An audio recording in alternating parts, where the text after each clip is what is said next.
ওই আনন্দীর গলাটা নকল করে এই মেয়েটা কি আনন্দীর গলা নকল করেছিল? সিঞ্জিনি ওর নাম। আর এই মেয়েটা হালিশহরে আসবে এই কথা আমি আগের দিন আনন্দীকে বলে দিয়েছিলাম। আর ওই আনন্দী আসার আগেই মেয়েটা চলে এসেছিল ডেরাতে, আমি আড়ি পেতেছিলাম। আড়ি পেতে কি শুনলেন? মেয়েটা যেই শুনেছে রকেট হালিশহরে, ও হালিশহর গেল। এক্স্যাক্টলি। আর সেই জন্যই আনন্দী সেদিন হালিশহর যাচ্ছিল। এখানেই তো গল্পটা। আর এই কথাগুলো কাকে যে বলবো, ভাগ্যিস আপনারা ডাকলেন। শুনুন, আনন্দী সরাসরি হালিশহর যায়নি। আনন্দী ভেবেছিল ডাক্তারবাবুকে সঙ্গে নিয়ে হালিশহর গিয়ে রকেটের সামনাসামনি গিয়ে প্রমাণ দেবে, তাই তো মিডিনিস্টে গেছিল। কি মিলছে তো আমার ইনভেস্টিগেশন? আনন্দী সেদিন হালিশহর যায়নি, আর সেই জন্যই কোনো সিসিটিভি ফুটেজে ওকে ট্র্যাকই করা যায়নি। ও আনন্দী তাহলে মেডিনেস্টে এসেছিল আমার সঙ্গে দেখা করতে, কিন্তু তারপর কি হলো? মানে মেডিনেস্টে এসে তো আর আমার সঙ্গে দেখা হলো না, তারপর থেকেই তো আনন্দী মিসিং। আনন্দী মেডিনেস্টে নেই তো? না না আরিফ, সেটা কি করে হয়? হ্যাঁ তাই তো, কি করে হতে পারে?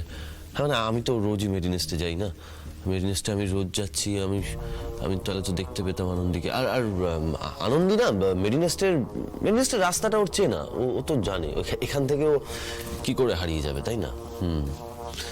তাহলে কোথায় আনন্দী? কিন্তু গল্পের একটা না একটা লিংক ঠিক সেই মেডিনেস্টে গিয়ে আটকাচ্ছে।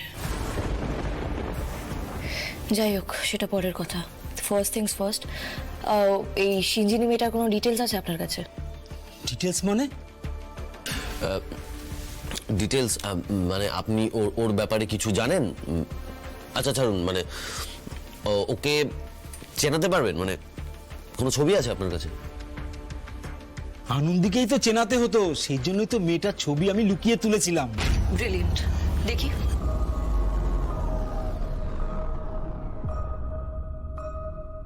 এই যে আদি,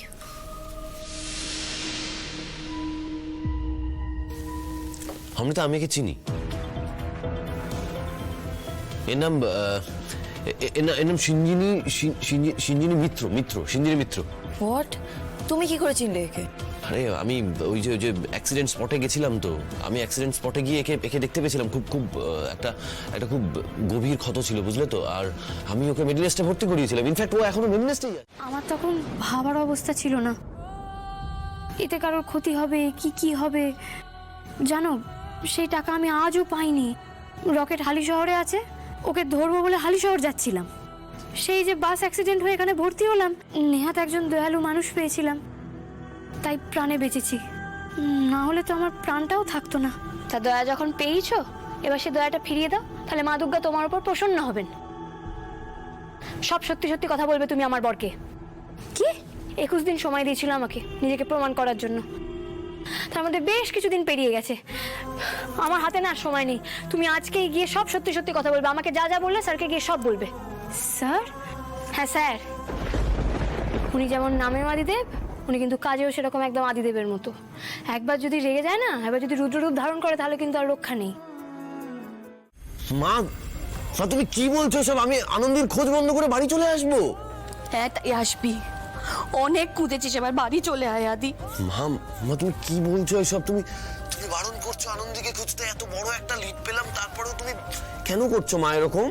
তুই কেন এত কথা বলছিস আদি? আমি যা বলছি সেটা শোন। জেম্মা, বলছি কি এত কথা বলছো বলো তো, একটু আমরাও শুনি। স্পিকার দাও। মা শোনো, সব কথা এভাবে শোনা যায় না। Very sorry.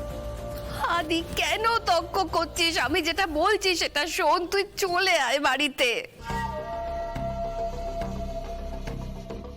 ও যদি না ফেরে, তাহলে তোমাকে কোথায় যেতে হয় সেটা তুমি পরে দেখে নিও।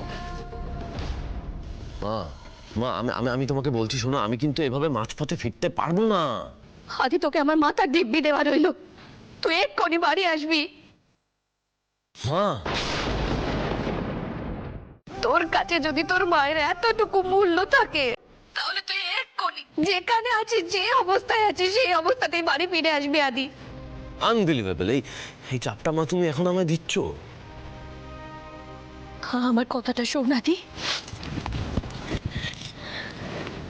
এই বিয়েটা তোকে করতে হবে। না, আর কথা বাড়াস না আদি, তুই চলে আয় এক্ষুনি।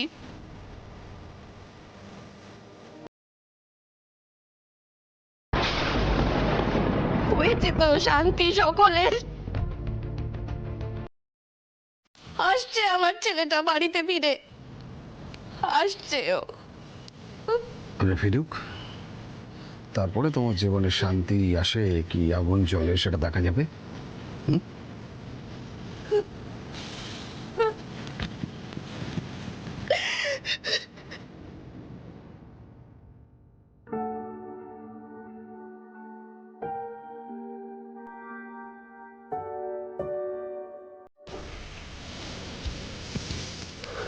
এই মা এখন আমাকে বাড়ি ফিরে যেতে বলছো? আনন্দিকে খুঁজবো না? না খুঁজে বাড়ি চলে যাবো? মা, তুমি কি বললে এটা? কি হলো আদি? আন্টি বাড়ি ফিরতে বলছে? আশ্চর্য বিহেভ করবে জানো, কিছু শুনতেই চাইলো না, কোনো কথা শুনতে চাইলো না। সেটা কেন করতে হলো সেটা বুঝো আদি। বাড়িতে কোনো ঝামেলা? তুমি বলেছিলে না যে বাড়ির যে পক্ষের জোর বেশি তারা এই বিয়ে ঠিক করেছে, আর সেখানে তুমি নেই। তার মানে আমি না থাকার জেরটা গিয়ে পড়ছে মায়ের ওপর, তাই তো?